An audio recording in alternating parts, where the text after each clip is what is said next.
Hello दोस्तों कौटिल्य के मंडल सिद्धांत के हिसाब से अगर दो बड़े किंगडम के बीच में एक छोटा सा किंगडम है जो कि सैंडविच हुआ है उन दो बड़े किंगडम के बीच में, तो उसे मध्यमा कहा जाएगा।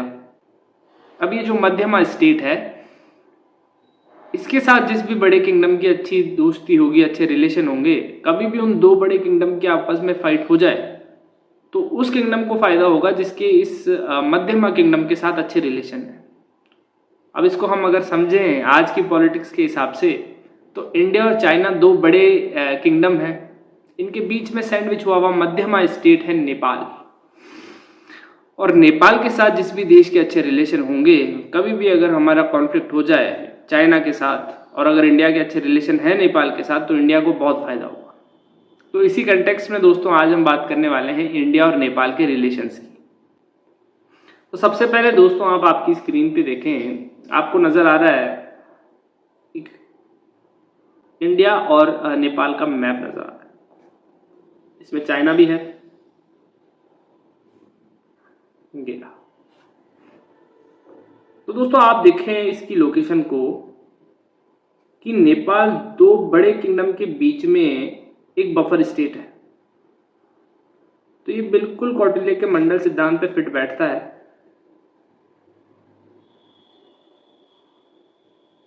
ये एक मध्यमा स्टेट हो गया। अब आप ये देखें, ये जरूरी है इसका होना, ये एक बफर स्टेट हो गया, क्योंकि दो बड़े किंगडम के बीच में अगर एक बफर स्टेट होता है तो उनकी बाउंड्रीज डायरेक्टली कांटेक्ट में नहीं आती। और अगर डायरेक्ट बॉर्डर शेयर नहीं करते इंडिया और चाइना, तो बॉर्डर इश्यूज नहीं होंगे, और बॉर्डर इश्यूज नहीं होंगे तो कॉन्फ्लिक्ट के चांसेस कम हो जाएंगे, बहुत ज्यादा कम हो जाएंगे।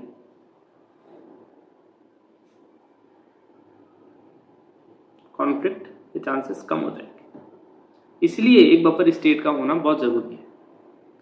इसी कंटेक्स्ट में अगर हम समझने की कोशिश करें,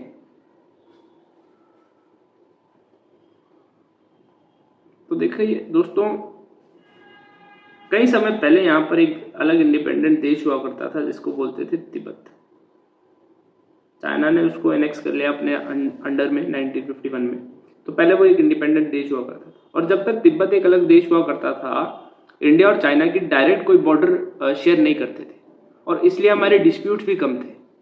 पर जैसे ही तिब्बत को उसने एनेक्स किया, इंडिया और चाइना की बहुत सारी जगह पर डायरेक्ट बॉर्डर शेयर करने लग गए। और जैसे ही हमने बॉर्डर शेयर की, हमारे इन बॉर्डर रीजन्स पे डिस्प्यूट्स होने लगे, कॉन्फ्लिक्ट होने लगे, जो कि आज भी चल रहे हैं। अभी रिसेंटली थोड़े समय पहले गलवान इंसिडेंट हुआ था। एक पिछले वीडियो में मैंने आपको बताया कि कैसे कार्टोग्राफिक एग्रेशन चाइना करता है अरुणाचल प्रदेश में। तो ये तो हुई बात ज्योग्राफिकल लोकेशन की। अब हम बात करते हैं इंडिया और नेपाल के कल्चरल लिंक्स की। तो दोस्तों इंडिया और नेपाल के रिश्ते बहुत पुराने हैं। अगर हम ट्रेस करें तो रामायण में हमको एक इंसिडेंट मिलता है जिसमें सीता माता यानी जानकी माता जनकपुर से बिलोंग करती है, और ये जनकपुर नेपाल में है। राम जी हमारे अयोध्या इंडिया से हैं। तो ये एक लिंक बताता है कि कैसे पुराने समय से हमारे मैरिटल लिंक्स चल रहे हैं। तो राम जी इंडिया से और सीता मैया नेपाल से, और हमारे देखिए आप कल्चर कितना सेम है। इनफैक्ट आज भी नेपाल की जो मेजोरिटी है वो हिंदू है, इंडिया की भी मेजोरिटी हिंदू है। तो एक तो ये कल्चरल लिंक हो गए। इसी संदर्भ में ये जो रिश्ता है मैरिटल लिंक्स का, ये आज भी चल रहा है। इस रिश्ते को बोलते हैं रोटी बेटी का रिश्ता। क्या है रोटी बेटी का रिश्ता? रोटी का मतलब है एम्प्लॉयमेंट। जब आप कमाते हैं तो आप घर में रोटी कमाते हैं ना। तो एम्प्लॉयमेंट क्या है कि नेपाल के कई सारे लोग आज भी इंडिया में आते हैं, इंडिया में रहते हैं, रोजगार पाते हैं, और रोजगार से कमाई करके अपने घर पैसे भेजते हैं। तो आप आज भी चले जाइए किसी भी रेस्टोरेंट में, किसी भी इंडस्ट्री में, आपको नेपाली लेबर मिल जाएगी काम करती है। ठीक है, तो नेपाली लोग जो है इंडिया में रोजगार प्राप्त करते हैं। बेटी का रिश्ता यह है कि बेटी यानी शादी होके बिटिया को विदा करते हैं। तो इंडिया में भी कई बच्चियों की शादी नेपाल में होती है और नेपाल में भी कई बेटियों की शादी इंडिया में होती है। खासकर कि उत्तर प्रदेश और बिहार में ये बहुत ज़्यादा एविडेंट है और जो बॉर्डर रीजन है वहाँ पर ये बहुत ज़्यादा देखा जाता है। तो उत्तर प्रदेश में काफ़ी सारे मैरिटल लिंक्स है, वैसे ही बिहार में भी बहुत सारे मैरिटल लिंक्स है नेपाल के साथ। तो ये तो हुआ रोटी बेटी का रिश्ता। एक इम्पॉर्टेंट बात मैं बताऊं आपको एम्प्लॉयमेंट का, इतनी किस स्केल पर एम्प्लॉयमेंट है कि अबाउट 6 मिलियन नेपाली पॉपुलेशन जो है ना वो इंडिया में एम्प्लॉयड है। इनफैक्ट जो इंडिया की गोरखा राइफल है, जो ये आर्मी की एक यूनिट है, उसमें ज़्यादातर जो लोग एम्प्लॉयड है वो नेपाल से।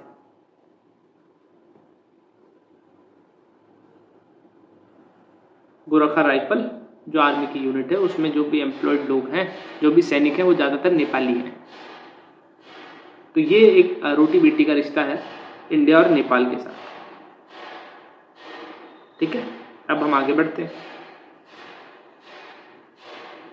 कल्चरल लिंक की बात कर रहे थे हम, तो उसी के साथ में एक लिंक और वो है भगवान बुद्ध का। दोस्तों, भगवान बुद्ध इंडिया में बहुत ज़्यादा पूजे जाते हैं और आपने हिस्ट्री में पढ़ा होगा कि भगवान बुद्ध का जो लाइफ साइकिल है वो इंडिया में बहुत इम्पोर्टेंट रहा है। उन्होंने बौद्ध गया में ज्ञान प्राप्त किया, उन्होंने सारनाथ में पहला अपना टीचिंग का इंस्ट्रक्शन दिया। तो इसी कंटेक्स्ट में आप ये भी जाने कि महात्मा बुद्ध का जो जन्म हुआ था वो हुआ था लुम्बिनी में, और लुम्बिनी जो जगह है वो आज नेपाल में है, आज के नेपाल में लोकेटेड है वो लुम्बिनी। उस समय तो इंडिया और नेपाल अलग अलग देश नहीं होते थे। आज जो है वो लुम्बिनी नाम की जगह पर है और लुम्बिनी नेपाल में लोकेटेड है। अभी थोड़े समय पहले आप देखेंगे एक फोटो है, प्रधानमंत्री मोदी लुम्बिनी में गए थे, वहाँ उन्होंने भगवान बुद्ध की जन्मभूमि के दर्शन किए। ये वो है, ये हो गया हमारा कल्चरल लिंक। इनफैक्ट इंडिया और नेपाल के लोगों के कल्चरल लिंक इतने ज़्यादा घने हैं कि लोगों के बीच में आज भी इंडिया का एक बहुत अच्छा गुडविल है। तो इंडिया को वहाँ के लोग आज भी अपना बहुत अच्छा दोस्त देखते हैं। अगर कल्चर की बात करें तो भगवान पशुपतिनाथ जो है ना, जिनके दर्शन के लिए हम जाते हैं, वो भी नेपाल में लोकेटेड है। शिव जी जो है भोलेनाथ। ठीक है,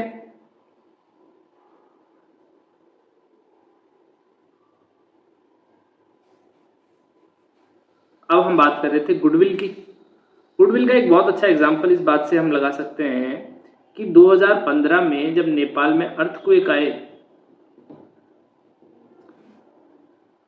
तो नेपाल के डोमेस्टिक पॉलिटिशियंस जब तक पहुंचते,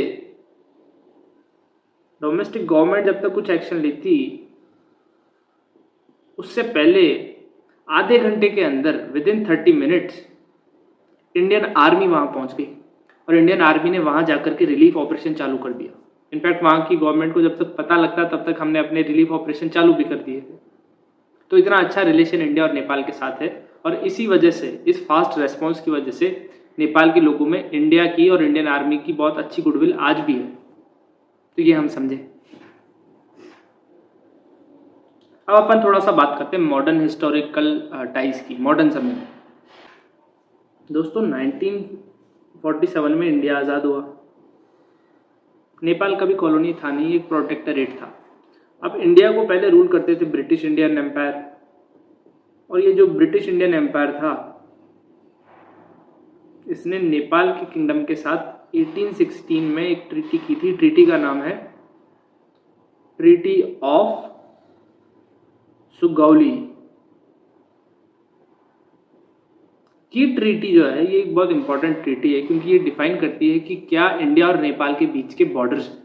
इस ट्रीटी का एक इंपॉर्टेंट एस्पेक्ट है कि ये ट्रीटी कहती है कि जो नदी है, काली नदी जो है, उसके वेस्ट का जो हिस्सा है वो इंडिया है और उसके ईस्ट में जो हिस्सा है वो नेपाल का हिस्सा है। तो आप देखें उस समय जब ये ट्रीटी हुई थी तब काली नदी कुछ इस तरीके से बहती थी, कुछ इस तरीके से बह करके इंडिया में जाती थी। ठीक है, तो उस ट्रीटी ने कहा कि ये जो काली नदी है इसका ईस्ट का जो हिस्सा है वो नेपाल है, यहाँ से नेपाल शुरू हो जाएगा, और इसका वेस्ट का जो हिस्सा है वो यहाँ से इंडिया शुरू हो जाएगा। यानी ये पार्ट इंडिया है और ये पार्ट नेपाल है यहाँ से। तो ये ट्रीटी ऑफ सुगौली इंडिया और नेपाल की बॉर्डर को डिसाइड करती है, ये बात इंपॉर्टेंट है। अब एक और बात हम देखें 1950 में दोस्तों इंडिया और नेपाल ने साइन की पीस एंड फ्रेंडशिप ट्रीटी। इस ट्रीटी के थ्रू ये समझ में आया, ये दोनों देशों ने मिलकर के एग्रीमेंट कर लिया कि दोनों देश एक दूसरे के खिलाफ कभी भी अटैक नहीं करेंगे, ना ही अपनी भूमि को, अपनी लैंड को किसी थर्ड कंट्री के द्वारा यूज होने देंगे जिससे कि एक दूसरे को हार्म किया जाए। यानी कि एक सिंपल तरीके से नेपाल कभी भी चाइना को हम अपनी ज़मीन इस्तेमाल करने नहीं देगा जिससे कि वो इंडिया पर अटैक कर सके, इस तरीके से। तो इसमें एक तो ये है कि कई सारे इसमें क्लॉज हैं इस ट्रीटी में, जिसमें इंपॉर्टेंट क्लॉज है। पहला क्लॉज तो ये है कि नेशनल ट्रीटमेंट मिलेगा। नेशनल ट्रीटमेंट क्या कहता है? नेशनल ट्रीटमेंट का जो क्लॉज है वो कहता है कि नेपाल में रहने वाले इंडियंस को और इंडिया में रहने वाले नेपाली लोगों को बिल्कुल नेशनल ट्रीटमेंट मिलेगा। यानी इंडिया में अगर कोई नेपाली रहता है और कोई इंडियन रहता है, उनको लगभग सेम ट्रीटमेंट मिलेगा। कुछ एक चीज़ें हैं जिसमें अलग डिफरेंट ट्रीटमेंट मिलता है, बाकी लगभग से हर चीज़ में सेम ट्रीटमेंट मिलता है, और खास करके एम्प्लॉयमेंट के मैटर्स में। ठीक है, तो ये तो पहला हुआ इस ट्रीटी का पार्ट, नेशनल ट्रीटमेंट। एक दूसरे देश के सिटीजन को अपने सिटीजन की तरह ट्रीट करेंगे। ठीक है, दूसरा पार्ट जो है इस ट्रीटी का वो है ओपन बॉर्डर्स। ओपन बॉर्डर्स यानी इंडिया और नेपाल के बीच में कभी भी ट्रैवल करना होता है तो उसके लिए वीज़ा की रिक्वायरमेंट नहीं है। इंडिया और नेपाल के बीच में ट्रैवल करना बहुत आसान है। इनफैक्ट आपको अचंभा होगा ये जानकर के कि अयोध्या से एक बस चलती है जो काठमांडू तक जाती है, और उसमें कुछ भी नहीं, ऐसा लगेगा ही नहीं आपको कि आपका देश बदल गया। आप उसमें बैठ करके चले जाइए और आप वहाँ उतर जाएंगे, कोई वीज़ा की जरूरत नहीं है। वहाँ रहिए, वहाँ खाइए पिए, घूम के आ जाइए वापस। तो ऐसा लगता ही नहीं है कि आप एक अलग देश में चले गए। तो ओपन बॉर्डर्स है, वीज़ा की जरूरत नहीं है।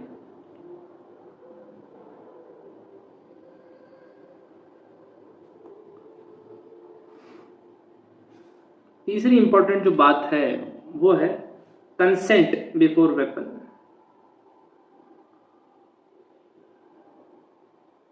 ये एक इंपॉर्टेंट चीज है। ये तीसरा क्लॉज कहता है कि नेपाल कभी भी किसी तीसरे देश से वेपन्स खरीदने से पहले, हथियार खरीदने से पहले इंडिया की परमिशन लेगा। इसका एक बहुत सिंपल सा उदाहरण है कि कभी भी नेपाल अगर चाइना से वेपन खरीदता है तो उससे पहले उसको इंडिया की परमिशन लेनी होगी कि हम चाइना से वेपन खरीद सकें या नहीं खरीदें।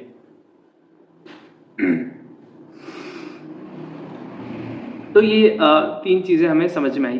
ये तीन इंपॉर्टेंट पॉइंट हैं इस ट्रीटी के। ये है इंडिया और Nepal peace and friendship treaty.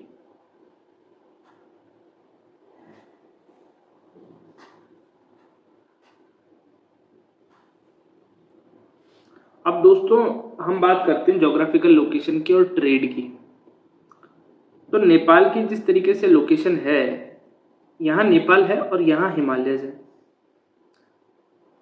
अब नेपाल जो है ना वो हिमालयाज के साउथ में लोकेटेड है, और साउथ में लोकेटेड इसलिए नेपाल और चाइना के बीच में हिमालय एक डिवाइड का काम करता है। तो जो हिमालय के पहाड़ हैं वो नेपाल और चाइना को डिवाइड करते हैं, इसलिए नेपाल के क्लोज लिंक कभी भी चाइना से रहे नहीं, क्योंकि एक डिवाइड आ गया बीच में। नेपाल के जितने भी क्लोज लिंक है वो इंडिया से ही है, क्योंकि नेपाल लाई करता है साउथ ऑफ हिमालयाज।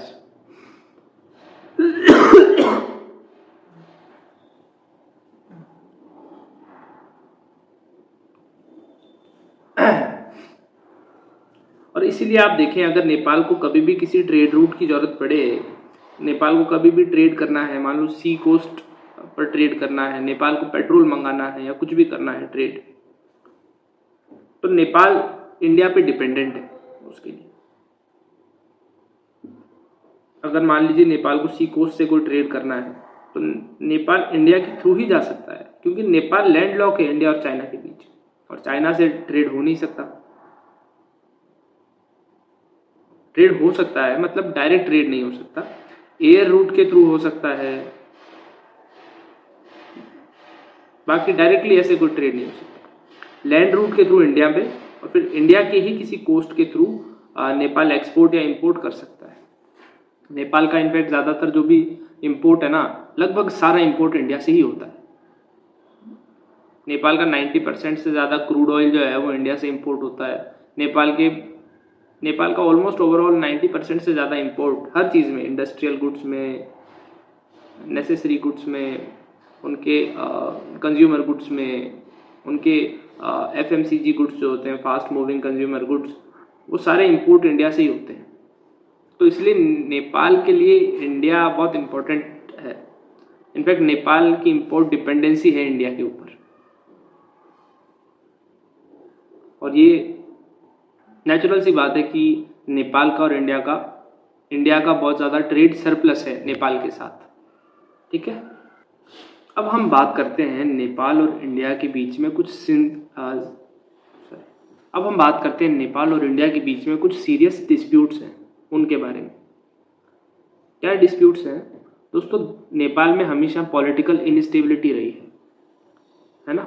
वहाँ का जो मोनार्की है, वहाँ का जो किंगडम है, वहाँ के जो राजे महाराजे हैं, वो अपनी पोजीशन छोड़ने के लिए कभी भी तैयार नहीं थे, और इसलिए वहाँ डेमोक्रेसी लाना एक बहुत बड़ा चैलेंज रहा है, और इसलिए कई बार वहाँ मूवमेंट्स हुए हैं, अनरेस्ट रहा है।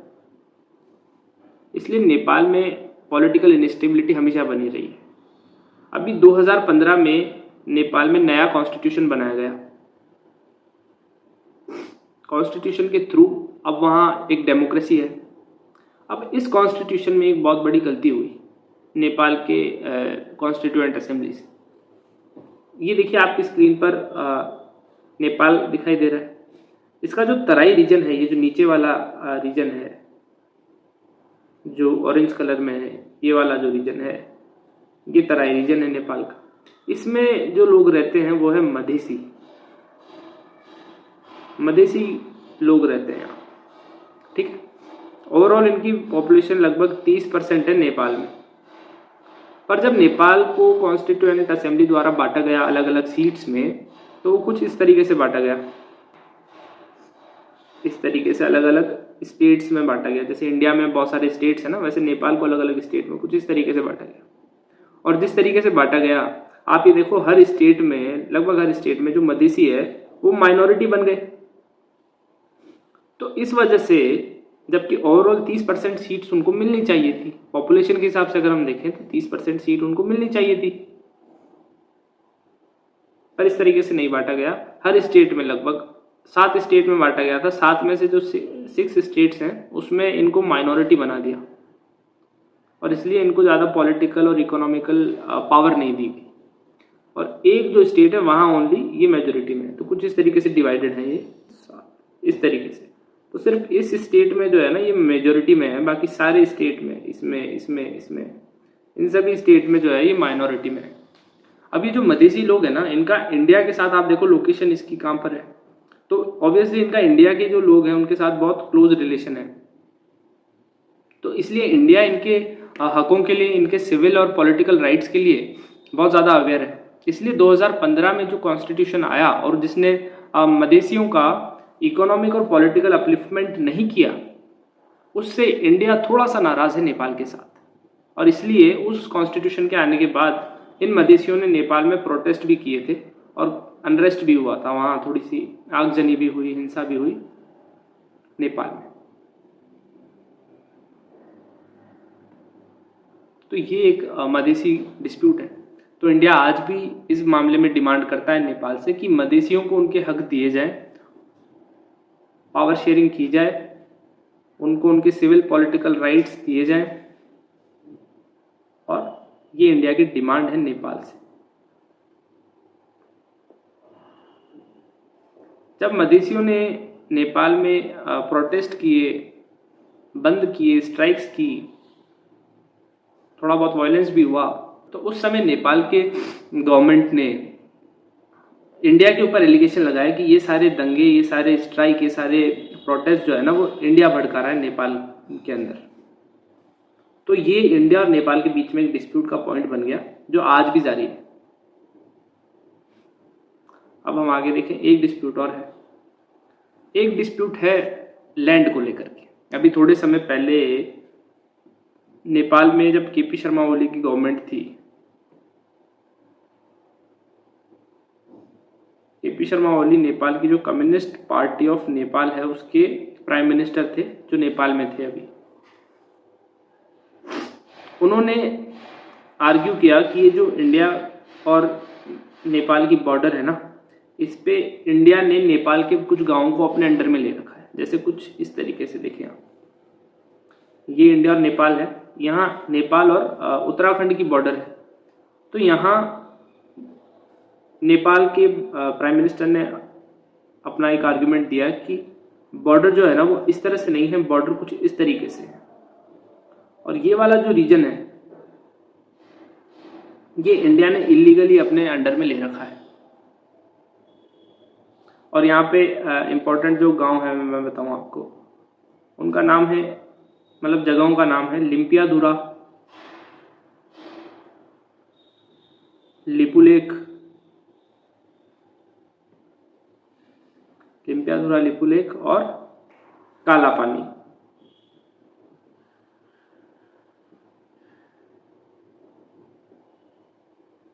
ये तीन एक पॉइंट है यहाँ पर, एक पॉइंट यहाँ पर है, एक पॉइंट यहाँ पर है और एक पॉइंट यहाँ पर। तो उन्होंने कहा कि इन तीन जगहों के बीच का जो रीजन है ना वो भी नेपाल का ही है। तो इंडिया का भी इसके ऊपर काफ़ी अलग रिएक्शन था। इंडिया ने भी सोचा यार ये एकदम से क्या बात कर रहे हैं। फिर बाद में हमको समझ में आता है कि जो केपी शर्मा ओली है वो कम्युनिस्ट पार्टी ऑफ नेपाल के हैं, और कम्युनिस्ट पार्टी जो नेपाल की है उसके चाइना के साथ बहुत अच्छे लिंक्स हैं। तो ये सब कुछ भी नहीं था, ये सिर्फ एक पॉलिटिकल स्टंट था। ये एक पॉलिटिकल स्टंट था जिससे कि इंडिया और नेपाल के रिश्ते बिगड़ सके। इनफैक्ट इंडिया और नेपाल के बीच में टेंशन बढ़ाने का काम था। और वहाँ के पॉलिटिशियन कई बार इस तरीके के स्टंट्स का इस्तेमाल करते हैं ताकि वहाँ के लोगों के बीच में वो पॉपुलर हो जाए, इसलिए इस तरीके के डिस्प्यूट्स होते हैं। तो ये डिस्प्यूट अभी भी चल रहा है। इसका एक थोड़ा सा क्लोज लुक मैं आपको दिखाऊंगा। ये कुछ इस तरीके से दिखता है। यहाँ नेपाल है, ये उत्तराखंड है, और यहाँ ये लिपुलेख, लिम्पियाधुरा यहाँ पर है, और यहाँ काला पानी है। ये वो डिस्प्यूटेड एरिया है। इसका एक कारण ये भी है कि जो काली नदी है, मैंने आपको बताया 1816 में ट्रीटी ऑफ सुगौली के बाद ये कहा गया था कि काली नदी के ईस्ट का हिस्सा नेपाल है। अब उस समय काली नदी कुछ इस तरीके से बहती थी, ये काली नदी हुआ करती थी। अब काली नदी अपना कोर्स हमेशा चेंज करती रहती है, तो एक ही पाथ को फॉलो नहीं करती, कभी यहाँ से, कभी यहाँ से, कभी यहाँ से, कभी यहाँ से। तो अभी थोड़े समय पहले, अभी जो रिसेंटली पोजीशन है वो काली नदी कुछ इस तरीके से बहती है। तो अब उस ट्रीटी के हिसाब से देखा जाए तो ये हिस्सा नेपाल का है। और अगर हम देखें जो डेवलपमेंट का काम है और जो भी यहाँ के लोग जो रहते हैं इस रीजन में, यहाँ के जो भी गांव हैं, यहाँ का जो भी एडमिनिस्ट्रेशन है, वो इंडिया ही संभालता है इन रीजन में, इस पूरे रीजन में। तो ये एक डिस्प्यूट है, ठीक है। एक तीसरा डिस्प्यूट और, अभी रिसेंटली जब नया पार्लियामेंट बना तो उसमें एक म्यूरल लगाया गया, और इस म्यूरल में दिखाया गया अखंड भारत, यानी कि अनडिवाइडेड इंडिया।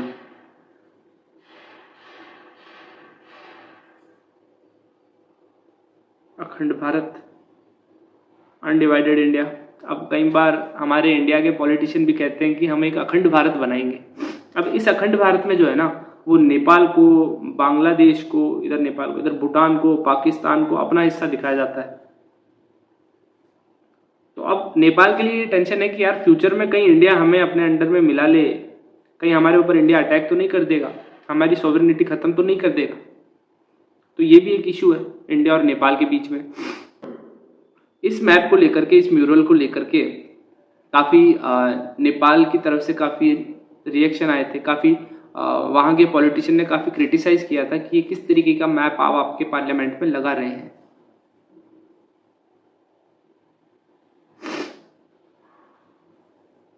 ठीक है, तो एक डिस्प्यूट ये है।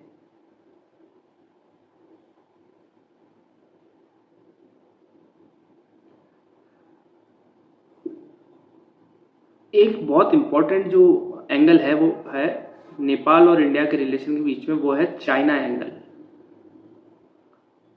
अब दोस्तों, चाइना की हमेशा पॉलिसी रही है कि इंडिया उसका एक कॉम्पिटिटर है, तो जो भी छोटे मोटे इंडिया और चाइना के आसपास के छोटे मोटे देश है ना, वहाँ पर चाइना अपना इन्फ्लुएंस बढ़ा रहा है। अभी मैंने आपको पिछले वीडियो में बताया चाइना के बेल्ट एंड रोड इनिशिएटिव के बारे में। अब नेपाल ने 2019 में चाइना का belt and road initiative join कर लिया। इस इनिशिएटिव के थ्रू चाइना जो है ना, वो नेपाल में बहुत सारा इन्वेस्टमेंट कर रहा है। चाइना नेपाल में बहुत सारा इन्वेस्टमेंट कर रहा है।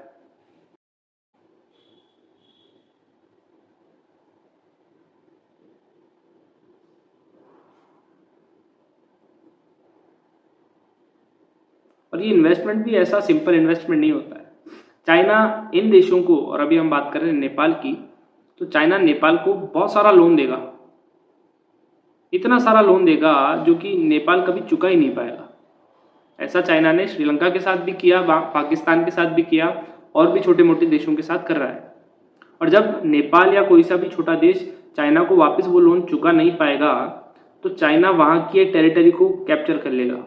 वो कहेगा कि ठीक है, लोन नहीं दे रहे हो तो बदले में हम तुम्हारी ये टेरिटरी ले लेंगे। जैसे गांव में पहले करते थे कि लोन के पैसे नहीं चुकाए तो तुम्हारी ज़मीन ले लूँगा। उस तरीके से चाइना अपनी डेट ट्रैप पॉलिसी फॉलो करता है। इसको बोलते हैं डेट ट्रैप पॉलिसी।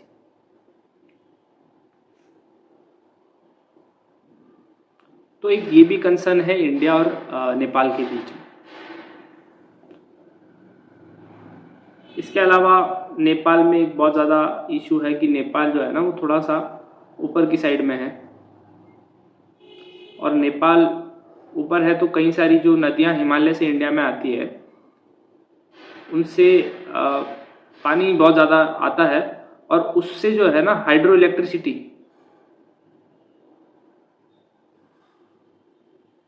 वो नेपाल बना सकता है। तो नेपाल का बहुत ज़्यादा हाइड्रो इलेक्ट्रिसिटी का पोटेंशियल है, और नेपाल जो ये हाइड्रो इलेक्ट्रिसिटी बनाता है ना, वो इंडिया खरीद लेता है। अब इंडिया वैसे खुद एक एनर्जी सफिशिएंट कंट्री है। हमारे इंडिया में हम जितनी बिजली बनाते हैं ना, वो हमारी ज़रूरत से भी ज़्यादा बना लेते हैं, तो हमको ज़रूरत नहीं है वैसे खरीदने की।